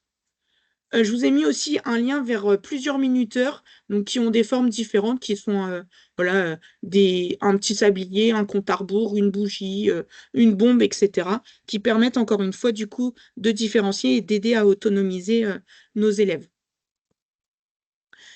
Ensuite, je vous ai mis du coup quelques exemples d'usage en fait de l'intelligence artificielle pour aider à la compréhension et aider à la différenciation. Donc, c'est pareil, c'est un digipad du coup. Alors, vous pouvez y accéder soit avec le QR code, soit du coup sur le support, vous aurez le lien du coup qui sera inséré. Donc là, hop, ici. Donc, il y a plusieurs colonnes. Vous avez une première colonne avec des outils d'IA. Donc avec des logiciels, donc là, enfin des sites internet, notamment ce qu'on appelle VitaScience. Donc c'est pour voir en fait le principe de l'intelligence artificielle. Donc voilà, du coup, c'est parce que ça travaille sur les probabilités. Je vous ai mis aussi des IA du coup sans création de compte. Vous avez une aide aussi à l'écriture de ce qu'on appelle un prompt. Donc, pour ceux qui ne connaissent pas, en fait, quand on utilise l'intelligence artificielle, un prompt, c'est la consigne qu'on va lui donner. Et pour que ça soit le plus clair possible et le plus précis possible, en fait, on va utiliser un acronyme qu'on appelle actif. C'est-à-dire qu'on va donner l'action du coup qu'on va demander à l'intelligence artificielle. Dans quel contexte? Ben voilà, par exemple, je suis enseignant en- avec des élèves de 12 ans, par exemple. On va donner la tonalité en disant ben, je veux que que tu aies un ton bienveillant. On va donner son identité et on va donner ensuite le format du coup dans lequel on veut du coup qu'il nous réponde. Je vous ai mis aussi ce qu'on appelle un générateur de prompts pédagogiques donc pour l'inclusion. Donc, vous aurez à cliquer dessus, hein, du coup, vous aurez ça en accès libre, vous pourrez tester, fouiner, etc. Je vous ai mis aussi un lien vers les différents modèles IA que vous pouvez utiliser, donc qui permettent justement de comparer les modèles d'intelligence artificielle. Vous avez aussi un outil qui s'appelle Magic School, qui permet en fait de créer on va dire des rubriques, ça s'appelle comme ça sur le site, c'est des rubriques, donc c'est des petits exercices en fait pour les élèves et c'est à nous de les déterminer pour savoir le niveau de difficulté. On va y revenir ensuite sur la reconnaissance vocale, donc je vais passer à l'autre colonne. Vous avez plusieurs colonnes donc à chaque fois du coup qui ont un rôle différent. Donc par exemple l'atelier 1, c'est simplifier un texte compliqué. Parce qu'on peut utiliser du coup l'intelligence artificielle pour simplifier des textes. Donc on revient sur ce qu'on a fait, hein, le lien du coup précédemment avec la méthode Falk par exemple. Donc pareil, on peut utiliser du coup l'assistant prompt pour justement générer en fait notre texte, notre prompt qu'on va demander, un texte à simplifier, une IA du coup et un exemple de production. Donc là, voilà, je vous ai mis ça, vous pouvez le tester, hein, du coup, c'est un mini exercice, entre guillemets, que vous pouvez utiliser et vous entraîner dessus. Il y a tout ce qui va être aide à la compréhension. Donc là, par exemple, ben, fournir un lexique. Donc on peut demander à l'IA, en fait, de générer un lexique de mots compliqués à connaître ben, pour des apprenants de niveau A1 en français. Donc là, ben, je vous ai mis une proposition de prompt, donc de consignes à donner à l'intelligence artificielle pour ça. On peut l'utiliser pour reformuler un texte en différentes versions. Voilà, du coup, c'était 3 niveaux différents, bon lecteur, lecteur moyen ou lecteur débutant. On peut l'utiliser pour résumer, raccourcir du coup un article, par exemple, qu'on aura copié dans notre consigne, dans notre prompt à l'intelligence artificielle. On peut aussi l'utiliser pour générer des activités différenciées. Donc là, pareil, du coup, avec des générateurs de prompts de dictée. Là, je vous ai mis des exemples en maths, en géographie, etc. Vous avez aussi, du coup, pour ce qui est évaluer ou adapter une consigne ou un document. Donc voilà, une proposition d'un prompt qui est donnée. Et alors après, du coup, je vous ai mis deux petits attentions en rouge, hein, du coup, pour les 2 prochains ateliers. En fait, les outils, là, du coup, qui sont proposés dans cette colonne, il nécessite une création d'un compte. Pour certains, du coup, il y a un nombre de crédits, entre guillemets, du coup, limité, mais ça peut être intéressant quand même d'en utiliser ou d'utiliser plusieurs, par exemple, plusieurs adresses mail pour différents comptes, pour en avoir plusieurs. Voilà. Donc, pareil, je vous ai mis plusieurs exemples, du coup, là-dessus. Ce qu'on appelle aussi des exerciceurs, donc, qui sont adaptatifs, donc basés sur l'intelligence artificielle. Là, c'est pareil, on peut les utiliser en classe, mais il faut avoir un compte euh, personnel qui est utilisé comme un compte classe pour que justement il n'y ait aucune donnée personnelle des élèves qui soit récupérée par l'intelligence artificielle. On est vraiment sur la protection des données. Donc voilà, d'utiliser un compte, mais en tant que compte classe. Mais on va avoir du coup des applications, des exerciceurs qui vont être très intéressants, comme WooFlash ou Quiz Wizard. Donc pareil, je vous laisserai du coup regarder de votre côté pour que vous puissiez échanger. Voilà, il y en a plein d'autres du coup, donc n'hésitez pas du coup quand vous aurez le lien avec le support. Je reviens sur certains outils. Donc, on en a qui existent pour la reconnaissance vocale et tout ce qui va être transcription. Donc, on a SpeechNote qui permet la transcription du discours en instantané. Donc là, hop, voilà. Ici, du coup, on arrive sur un site, du coup, sur le site comme ça. On sélectionne, du coup, notre langue. Donc là, bah, on va dire, du coup, français. Si vous regardez, il y en a plein, hein. Du coup, il y a plein de langues. Voilà. Et on va, du coup, lui proposer d'enregistrer. Donc là, je vais faire l'exemple. Hop, on autorise. Bonjour, je m'appelle Mélanie, je suis en formation. Et là, voilà, il a écrit du coup directement ce que j'ai en fait dicté du coup à, euh, à ce site internet, donc Spitz Note. Donc ça permet en fait du coup, ce qui va être intéressant, c'est que les élèves qui vont avoir du mal notamment à écrire euh, de manière du coup compréhensible, ben, en fait justement, ce qui va être plus facile pour eux peut-être, ça va être d'utiliser l'oral. Et donc, on va avoir une retranscription de ce qu'ils nous auront dit de manière, du coup, très simplifiée. Et il y a surtout ce qui va être intéressant, c'est qu'il n'y a pas de, de sauvegarde, en fait, de la voix qui a été utilisée. Sur le même principe, ben, voilà, il y a SoundType qui est sur la reconnaissance vocale et la transcription aussi. On peut aussi utiliser du coup ce qu'on appelle un synthétiseur vocal. Donc c'est par exemple la TTS Maker. Donc c'est une application qui va être utile pour travailler les langues, notamment du coup pour les allophones ou des personnes ayant des difficultés de lecture. Donc ce qu'on fait en fait du coup, c'est que on va mettre notre texte, on va sélectionner notre langue ici. Donc là pareil, il y en a plein hein, du coup. On va pouvoir mettre bah, là, par exemple français. On va avoir le choix, en fait, du coup, dans chaque langue de notre voix, en fait, qui va être intéressant. Donc, pour certaines langues, comme l'anglais, par exemple, ben, il va y avoir différents accents. On aura juste à rentrer, du coup, le code CAPTCHA. Et après, il va le convertir, du coup, en texte. Euh, en, en audio, pardon. Donc là, convert to speech. Voilà.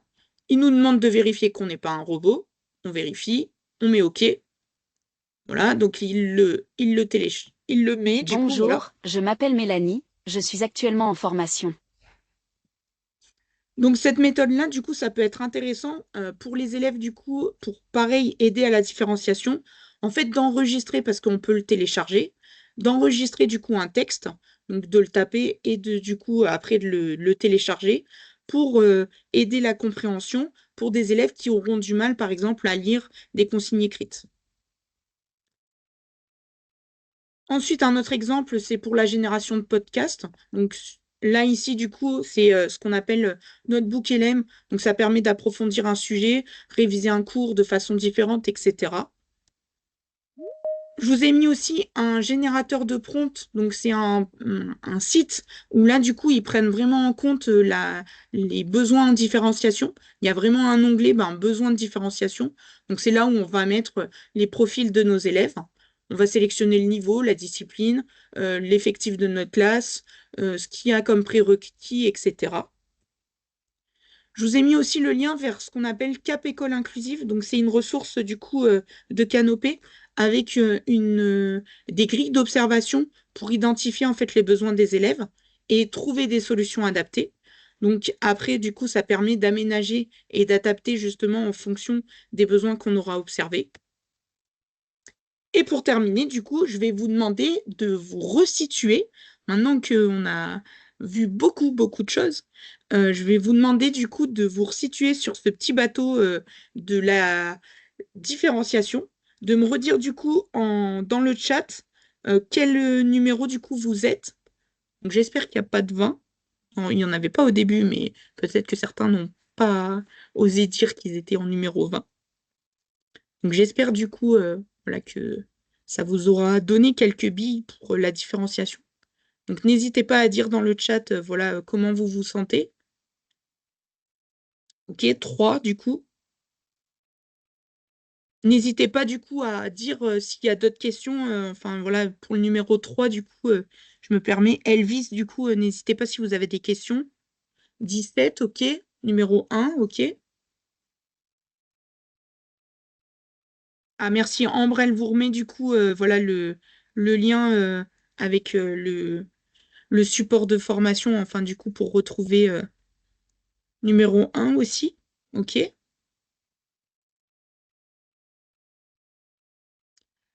Numéro 2. Numéro 3, ok. Abdallah, du coup, c'est pareil, hein, si vous avez des questions, n'hésitez pas du coup à les poser.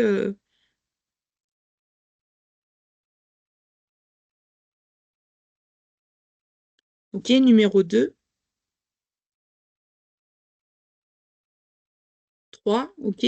Sandra, pareil, du coup, n'hésitez pas si besoin, hein, du coup, à poser vos questions, si vous en avez. Ok. 3 aussi, du coup, Boniface, du coup. N'hésitez pas, encore une fois, vous aussi.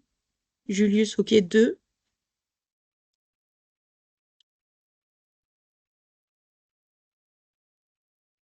Bon, après, voilà, du coup, bon, je vais montrer la dernière diapo.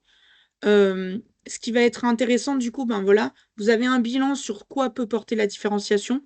Donc, ben, on a vu, hein, du coup, l'espace, le temps, la relation pédagogique, les modalités de travail, le contenu, le support, les productions, tout ce qui est processus, les consignes, notre posture en tant qu'enseignant, l'évaluation, les démarches.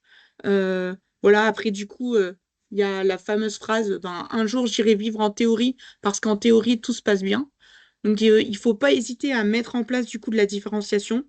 Se dire que si ça ne marche pas un jour, ben, c'est pas grave, ça remarchera peut-être du coup à un autre moment.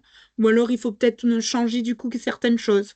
Voilà, c'est toujours se remettre en question pour faciliter en fait la différenciation auprès de nos élèves et faciliter leurs apprentissages. Et en dernier, vous avez du coup d'autres ressources qui vous permettent d'aller un peu plus loin que ce webinaire-là qu'on vient de faire pour justement accéder à d'autres ressources sur, pareil, la différenciation pédagogique. Et effectivement, du coup, Ambre a totalement raison. Si vous pouvez, du coup, donc là, elle l'a mis dans le chat, répondre au questionnaire de satisfaction suivant, ça nous aiderait justement effectivement à améliorer nos webinaires si possible. Donc là, voilà, vous arrivez du coup à un questionnaire sous cette forme-là. Donc bien sûr, le questionnaire est anonyme, hein, donc voilà, Oui, si vous merci pouvez beaucoup, le faire. Mélanie. Oui, donc merci par avance hein, de compléter ce questionnaire, ça nous aide pour la suite des formations. Merci beaucoup, Mélanie, pour cette présentation. Je te relaye aussi une question de Anne-Elisabeth. Je Donc, l'ai elle te prévu. remercie déjà pour la présentation et elle demande si tu as des pistes plus spécifiques pour le public adulte. Alors, sur les pistes pour différencier du coup Je pense. sur les consignes, etc., par exemple. Alors, il faut savoir que tout ce que j'ai présenté peut être totalement, du coup, adapté aux adultes, en fait. Parce que ce qu'il faut savoir, alors forcément, du coup, par exemple, sur ben, les exemples d'intelligence artificielle, des exercices, etc., ben, il faudra sélectionner que c'est un public d'adultes et non pas, par exemple, des jeunes de 12 ans, je dis n'importe quoi, mais voilà. Et donc, spécifier que c'est des adultes. mais il faut vraiment du coup se rendre compte que tous les outils en fait qu'on peut mettre en place en fait pour différencier, ils sont adaptables en fait à n'importe quelle tranche d'âge. Je vais parler du coup de tranche d'âge ou n'importe quel niveau du coup là-dessus. Donc c'est voilà, c'est vraiment du coup tout ce qui a été abordé du coup là-dessus sur ce webinaire marche du coup et fonctionne. Hop, voilà. Donc que ça soit du coup, ben voilà, le plan de travail, ça marche très bien du coup en formation quand on est avec des adultes. Les pictogrammes aussi, parce qu'en fait, il y a plein d'adultes qui osent pas forcément du coup s'exprimer alors qu'ils ont des difficultés de compréhension. Ben, un ou deux petits pictogrammes, pardon, ça va permettre en fait de faciliter leur compréhension. Les ceintures de compétences, ben, du coup, on peut les adapter aussi. Là, j'ai mis des exemples ben, voilà, en français, du coup, mais ça peut marcher dans toutes les disciplines et pour tous les niveaux. Donc, on en trouve essentiellement quand même sur les sites sur Internet ben, pour les plus jeunes, on va dire, du coup, mais on peut les adapter, du coup, aussi pour nos adultes. Les dictées détectives, ben, c'est pareil, hein, du coup, ça peut être fait avec aussi des publics d'adultes, hein, puisque on va juste complexifier un petit peu les demandes, hein, du coup, là-dessus. Euh, tout ce qui est ben, tutorat, ben, voilà, ça peut être aussi mis en place. Et les jeux aussi, ça marche très, très bien avec les adultes. Voilà. J'espère que j'ai répondu à votre question. N'hésitez pas sinon à me dire que c'est pas le cas. Si c'est pas le cas. Ok.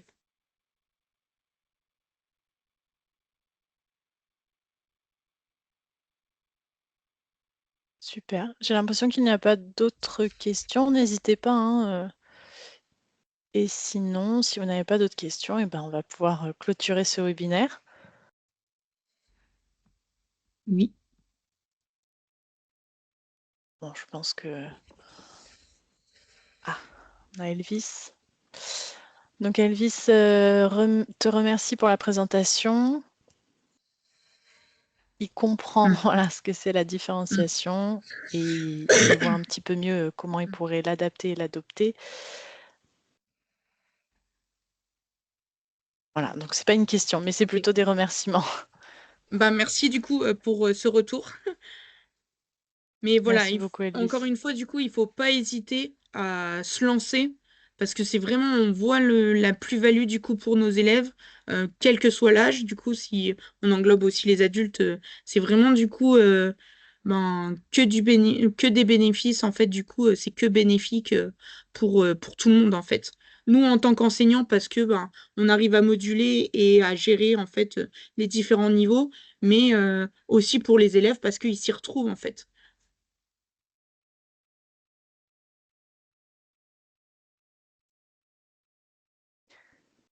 Eh ben, bonne Merci soirée à tous beaucoup. et à toutes. Merci à vous du coup de votre participation. Et on vous dit à bientôt pour le prochain webinaire qui se déroulera le 13 janvier et qui sera sur la BD numérique. Voilà. Merci beaucoup. On vous souhaite de très belles fêtes de fin d'année. On se retrouve en janvier. D'ici là, bonne rentrée aussi à vous tous. Et à bientôt. À bientôt, au revoir.